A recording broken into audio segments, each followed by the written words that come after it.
At dusk, the evening light glides in the white of the barricades into gold. The sky is cold and blue except for the spot where the sun burns down beyond the horizon.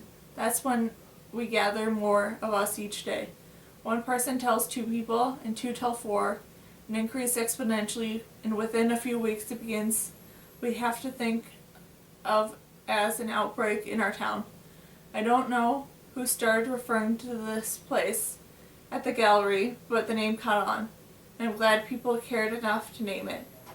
I like it best when I hear the whispers of those who are here for the first time and stand before the wall with their hands over their mouths, tears in their eyes. I thought I could be wrong, but that many of them feel as I do when I come here. I'm not alone. If I have a little time, I stay for a while to show whoever wants to learn how to write. Once they've seen me do it, they make their own marks, clumsily at first, but definite and confident. I choose them painting, not ornate cursive Kai taught me. Printing is easier because of the separate, distinct lines. It's the joint together writing without creasing and conscious movement that's more difficult to learn. It feels so foreign to our hands. And then I do write in cursive, so I do not lose the feeling of the connection to what I'm putting down, and more importantly to Kai. When I write without lifting the stick from the ground, the pencil from the paper reminds of Hunter and his people, how they drew the blue lines on their skin and then on to the next person. That's harder. A man says watching me write in cursive, but the regular way is not bad. No, I say. So why haven't we been doing it all along? He asks. I think some people have, I say, and he nods. We have to be careful. There are still pockets of society sympathizers who want to fight and destroy, and they can be dangerous. The rising itself hasn't forbidden us to gather like this, but the pilot has asked that everyone focus attention on completing our work and ending the plague. He tells us that saving people is what matters most. I believe that to be true, but I think we are also saving ourselves here in the gallery. So many people have waited long time to create, or have had to hide what they've done. We bring whatever we've made to the gallery. That are many pictures and poems tacked to the walls and with tree sap. They look like tattered flags, papers from ports, napkins, even torn pieces of cloth.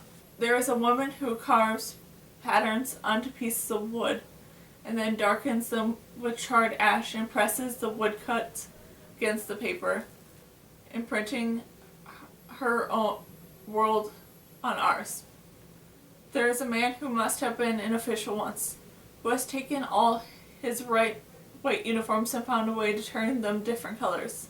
He cuts fabric into pieces and makes clothing in a style different from any I've seen, with angles and flourishes and lines that are unexpected and right. He hangs his creations from the top of the gallery, and they look like the promises of who we might be in the future.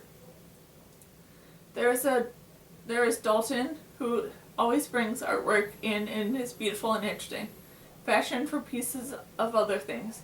Today she brought a person created out of bits of cloth and paper torn small that reminded into something large, with stone for eyes and seeds for teeth. It is beautiful and terrible. Oh, Dalton, I say. She smiles and I lean in for a closer look. I smell the tangy scent of the tree sap she used to hold the pieces of her creation together. There's a rumor, Dalton says softly, that at dark someone's going to sing. Are we sure this time? I asked. We've heard the rumor before, and it never seems to happen. Poems and artwork are easier to leave. We don't have to stand before others and see their faces as we offer up what we have to give. Before Dalton answers, someone is at my elbow. I turn, and there is an archivist I know. Panic sets in for a moment. For did he find the gallery? Then I remember that archivists are not society, and also we are not completing with Archivist portrays. This is a place of sharing. He pulls something white from inside his coat and hands it to me, a piece of paper. Could it be a message from Kai or Xander? What did Xander think of my message? Those were the hardest words I had to write. And I began to open the paper.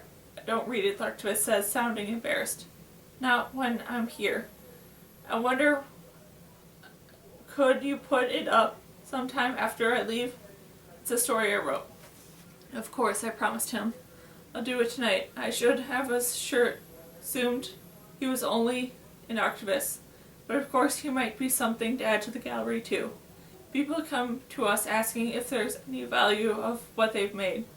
He says, I have to tell them there isn't. Not to us. I send them on to you. But I don't know what you call this place. For a moment, I hesitate. Then I remind myself that the gallery isn't a secret. It can't be kept. We call it the gallery, I say. The archivist nods. You should be careful about gathering in groups, he tells me. There's a rumor the plague has mutated. We heard those rumors for weeks, I say. I know, he says, but someday they could be true. That's why I came tonight. I had to write this down in case we ran out of time. I understand. I have learned that even without the plague or the mutation, time is always short. That's why I had to write those things to Xander, even though it's almost impossible to do it. I had to tell him the truth because since time is short, it should not be spent writing. I know you love me, and I love you. I always will. But things can't hold like this. They have to break. You say you don't mind, that you'll wait for me, and I think that you do mind, and that you should, because we've done too much waiting in our lives. Xander, don't wait for me anymore. I hope for love for you. I hope this is more than anything else, maybe more than my own happiness, is a way perhaps that means I love Xander best of all.